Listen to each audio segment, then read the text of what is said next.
নীল রঙের আর হালকা বেগুনির এই নীলকণ্ঠ অপরাজিতার শুভেচ্ছা দিয়ে শুরু করছি আজকের ভিডিওটা। বর্ষাকাল, এখন ভিডিও করতে গেলেই বৃষ্টি শুরু হয়ে যায়। আজ যখন ভাবলাম ফুলগুলো তোলার পরে যে একটু ফটোশ্যুট করি, অমনি মেঘলা হয়ে গেল। তো এই কারণে ভিডিওটা একটু চকচকা হচ্ছে না, একটু মেঘলাই থাকবে ভিডিওতেও। তো আপনাদের সাথে শেয়ার করব নানান কিছু, তার মধ্যে দেখিয়ে দিই যে এই যে আজ জবাও ফুটেছে। জবা ফুলের ছবি তুলতে না তুলতেই ঝুম বৃষ্টি শুরু। আপনাদের কার কার কাছে সাদা জবা রয়েছে, বেগুনি, নীলকণ্ঠ রয়েছে, এগুলো অবশ্যই কমেন্টে জানাবেন। ওই দেখুন বাইরে শুরু হয়ে গিয়েছে অলরেডি। তো বর্ষাকালের গাছপালা নিয়েই আপনাদের সাথে কথা হবে আজকে। বর্ষার ভিডিও আপনারা খুবই পছন্দ করেন, যারা গার্ডেনার আছেন, ব্যালকনি গার্ডেনার যারা, তারা নিশ্চয়ই নানান রকম প্রবলেম ফেস করেন। সেগুলো আপনাদের সাথে শেয়ার করব। আমি সবসময় শেয়ার করে থাকি আমার ছোট ছোট যে টিপস, যেভাবে আমি গাছপালাগুলোকে ভালো রাখি। আর এই যে সবচেয়ে প্রথমে যেটা না বললেই না, বৃষ্টি শেষ হওয়ার সাথে সাথে সব গাছের গোড়াতেই আমি হলুদ এভাবে ছিটিয়ে দিই। হলুদ হচ্ছে অ্যান্টিফাঙ্গাল, ফরে পোকামাকড় বা কোনো রকমের ফাঙ্গাস মাটিতে লেগে থাকলে সেটার সাথে সাথে দূর করতে সহায়তা করে। হলুদের মতো ভালো জিনিস আর দ্বিতীয়টা নাই। আর হলুদ আমাদের সবার বাড়িতে থাকে, সো খুব ইজি, সহজলভ্য। আর আমি যেটা বিশেষ করে থাকি, কারণ আমার যেহেতু ছোট ছোট অনেক টব রয়েছে, পাত্র রয়েছে, এবং অনেক মুষলধারে অনেকক্ষণ ধরে বৃষ্টি হওয়ার ফলে পানির ফ্লোতে বা বৃষ্টির তোড়ে গাছপালা যেন মূর্ছা না যায়, তাই আমি ওদেরকে এইভাবে রেইনকোট পরিয়ে দেই। এবং টানা বৃষ্টি হলে পানি জমেও থাকে, সেই কারণেও আমি করে থাকি। আর এই দেখুন এখন ঝিটি ঝিটি ঝিটি ঝিটি বৃষ্টি হচ্ছে, সো এরকম হালকা বৃষ্টিতে আমি সবসময় সব গাছ ভিজতে দেই। বৃষ্টি তো গাছের জন্য খুবই ভালো। এই দেখুন এই সুন্দর তরতাজা হয়ে উঠেছে আমার তুলসী গাছগুলো। তুলসী, নয়নতারা, অন্য যে কোনো বড় বড় গাছ, ওরা খুবই খুশি, বৃষ্টির জলে টইটুম্বুর হয়ে থাকে। কিন্তু সমস্যা হচ্ছে আমার ছোট ছোট লতানো গাছগুলো, বিশেষ করে এই পর্তুলাকা আমার অনেকগুলো হয়েছে, কিন্তু এবার কেন জানি রোদ খুব একটা তারা পায়নি। রোদ পাওয়ার আগেই বর্ষা চলে এসেছে, যেই কারণে ওদেরকে আমি একটু সেভ করে রাখার চেষ্টা করছি। আর এই যে চাইনিজ পর্তুলাকাগুলা আর দেশি আছে, বিভিন্ন রকম ভ্যারাইটি আমার কাছে আছে। ওরা তেমন একটা বড় ঝোপালো হতে পারেনি, যে কারণে বৃষ্টি শুরু হলেই আমি সাথে সাথে ওদেরকে রেইনকোট পরিয়ে দেই। আর আমার এই টবগুলো খুবই ছোট, সো পানি জমে থাকে, অথবা দেখা যায় যে অতিরিক্ত ওভারফ্লো হয়ে গাছপালাগুলো ভেঙে যায় এই কারণে।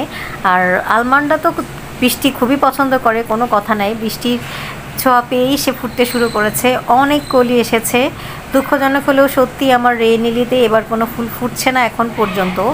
আর এই যে আরেকটা ভালো ব্যাপার হচ্ছে, এই যে আমার অনেকগুলো করে ডালপালা গজিয়েছে, আরও তরতাজা হয়ে উঠেছে আমার গ্রিন লিফটা।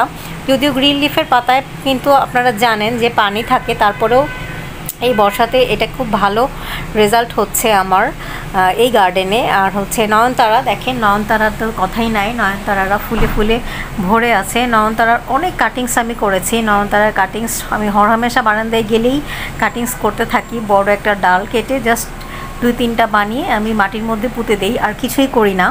তো ওভাবে আসলে সময় নিয়ে নয়নতারার কাটিংস দেখানো হয়নি। আর এই যে এখানে নয়নতারার কাটিংস আমি বসিয়েছি কালকেও। আর এই যে এই জবাটা, আজকে জবা ফুল ফুটেছে, এটা হচ্ছে এই জবাটাও আমার কাটিংস থেকে হয়েছে। এত ভালো লাগে যে এই কাটিংস থেকে যে ছোট্ট একটা গাছ হয়েছে, সেই গাছ ভর্তি ফুল ফোটে আমার। আর হচ্ছে অনেক ফুল ফোটে, সবসময় কলি থাকে। গাছটা খুবই ছোট, সেই তুলনায় ফুলগুলো কিন্তু অনেক বড়। কিন্তু প্রথমে যে ফুলটা দেখালাম মাদার প্ল্যান্ট, সেটা আসলে অত বেশি ফুটছে না রোদের কারণে। আর এই যে আবারও কাটিংস আমি নিয়ে নিচ্ছি ব্লু ডেইজের কাটিংসের প্রপার ভিডিও আমার চ্যানেলে আছে। কালকে মানি প্ল্যান্টের কাটিংস করেছি প্রচুর, মানি প্ল্যান্টসের মাটি তৈরি সব কিছু আপনাদের দেখিয়েছি। আশা করছি ওই ভিডিওগুলো আপনাদের ভালো লাগবে। আর এই যে অনেকগুলো হেলদি কাটিংস নিয়ে নিলাম, এবার এগুলোকে বাইরের দিকে দিব না, বাইরে আমি অনেকগুলো কাটিংস বসিয়েছি যেখানে ডিরেক্ট বৃষ্টির পানি পায়। এই যে একটা বিশাল বড় একটা টবের মধ্যে মোটা একটা অ্যালোভেরা আমি তৈরি করেছি। অ্যালোভেরা হচ্ছে ন্যাচারাল রুটিং হরমোন, তো অ্যালোভেরা পাত্রের মধ্যেই আমি ওদেরকে বসিয়ে দিচ্ছি। আশা করছি ওরা খুব দ্রুত রুট ডেভেলপ করবে। অবশ্য বেশি পানি থাকলে বা অন্য কোনো কারণে অনেক সময় শুকিয়েও যায়। ব্লু ডেইজের ক্ষেত্রে কেন জানি আমার ক্ষেত্রে 50-50 চান্স থাকে। অনেকগুলো কাটিংস বসালে দুটো ভালো থাকে, আর দুটো দেখা যায় শুকিয়ে যায়।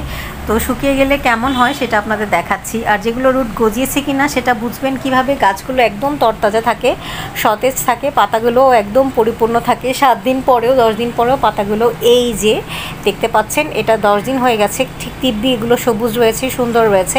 তার মানে অলরেডি এগুলোতে রুট গজিয়ে গিয়েছে। এটা যেহেতু বাইরের দিকে বৃষ্টির জল পেয়ে সুন্দর তরতাজা হয়েছে। আর এর সাথে আরেকটা কাটিং, সেই দেখেন এটা শুকিয়ে গেছে পাতাটা, সো তার মানে এটা রুট গজায়নি। এই যে আরও একটা আমি মাটি থেকে তুলে ফেললাম, এটাও একদম শুকিয়ে গেছে, তার মানে এটা রুট গজায়নি। তো এটাই এরকমই হয়ে থাকে আমার ক্ষেত্রে, যে কারণে আপনাদেরকে অ্যাকচুয়াল ব্যাপারটাই শেয়ার করলাম। অনেকে হয়তো জাস্ট লাগিয়ে দিয়ে দেখায় যে গাছ হয়ে যায়, তা কিন্তু সবসময় হয় না। তো আশা করছি এবারে বর্ষাকালে আপনারাও অনেক গাছ লাগাবেন, আপনাদের বারান্দা একদম সবুজে সবুজে পরিপূর্ণ হয়ে থাকবে।